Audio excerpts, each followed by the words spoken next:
আমি বিশ্বাস করতে পারছি না যে এই ছেলেটা নাকি আজকে বিখ্যাত বিখ্যাত 4-5টি বক্তার কণ্ঠ নকল করে আজকে ওয়াজ করবে।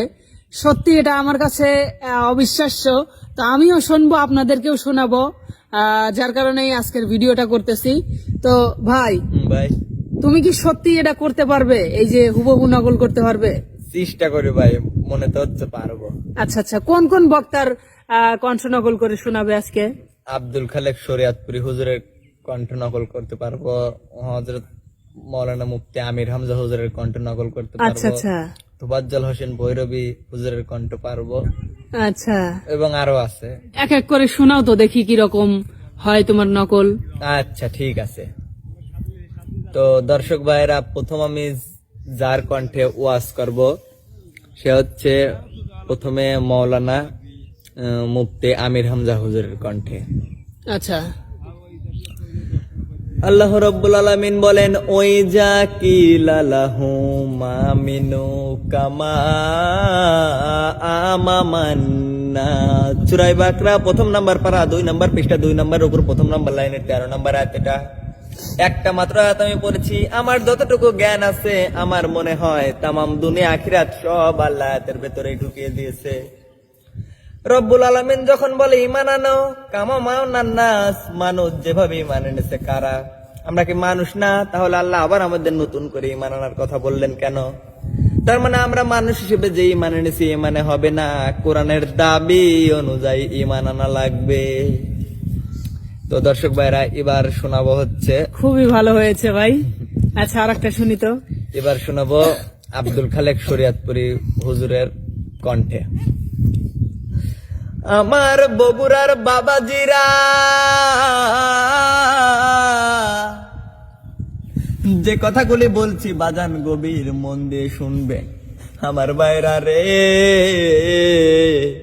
হাসান হুসাইনকে ডাক দিয়ে বলতেছে, বড় ভাই আমরা ওমরের দরবারে যাব,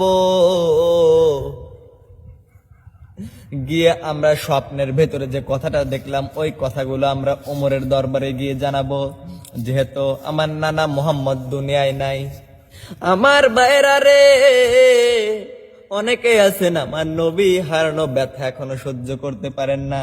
এই জন্য কবিতার ভাষায় ছোট্ট ছোট্ট করে বলা হয়েছে, আজ কেহনে গো মা তুম জারি সোনার মদিনায়, নূর মোহাম্মদ কামলিওয়ালা নাই রে দুনিয়ায়। তো এবার শোনাবো হচ্ছে, খুবই মনে হচ্ছে সুন্দর, মানে একদম মিলে যাচ্ছে তো দেখতেছি ভাই। এবার শোনাবো হচ্ছে তোফাজ্জল হোসেন ভৈরবী হুজুরের কণ্ঠে। আচ্ছা আচ্ছা আচ্ছা, শুনি ভাই। যে নবী আমাদের জন্য এত কিছু করছে সেই নবীর পক্ষে থাকতে আমরা রাজি আছি, কেন পক্ষে থাকবেন না? আমার নবীর জীবনী উম্মতের ব্যথায় কত ব্যথিত। আমার নবী যেদিন এই দেশ থেকে বিদায় হয়ে যাবে সেদিন আমার আল্লাহ জিব্রাইলকে দিয়ে খবর পাঠাইছে, ও ভাই জিব্রাইল শোনো, আমার বন্ধু এই রক্তে মাখা জমিনের মধ্যে থাকতে পারবে না। আমার বন্ধুর দেহ মুবারক আমি আল্লাহর আরশের ডান পাশে দাফন হবে। জিব্রাইল খবর নিয়ে ডাকতেছে, হুজুর আল্লাহর সালাম গ্রহণ করুন। আমি জিব্রাইলের সালাম গ্রহণ করুন। আল্লাহর নবী গো, আপনার দেহ মুবারক আল্লাহর আরশের ডান পাশে দাফন হবে, আপনি খুশির সাহিত কবুল করুন। আমার নবী কোনো কথা কয় না, দুইটা চোখের পানি জর্জর করে করে ছাড়তেছে। জিব্রাইল বলেন, ইয়া রাসূলুল্লাহ, এত সুন্দর প্রস্তাব নিয়ে আসলাম, কোনো কথা কন না, খালি কাঁদেন কেন জানতে চাই। আমার নবী বলেন, জিব্রাইল রে, তোমার জন্য খুশির সংবাদ হতে পারে, আমি খুশি হতে পারলাম না, কেন পারলেন না?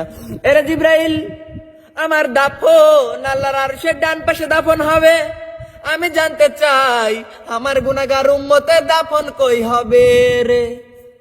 জিব্রাইল বলেন, ইয়া রাসূলুল্লাহ, আপনার উম্মতের দাফন এই জমিনের মধ্যেই হবে। আমার নবীর কান্না আরো বেড়ে গেছে। জিব্রাইল রে, না না, সইতে পারে না, আমি আর সে থাকবো আর আমার উম্মতের দাফন এই জমিনের মধ্যে হবে, আমার মন মানে না। জিব্রাইল রে, আমার পক্ষ থেকে একটা প্রস্তাব আমার প্রভুর দরবারে তুলে ধরো না। জিব্রাইল রে, আমার কোটি কোটি গুনাহগার ইতিম উম্মতেরা যে জমিনে থাকবে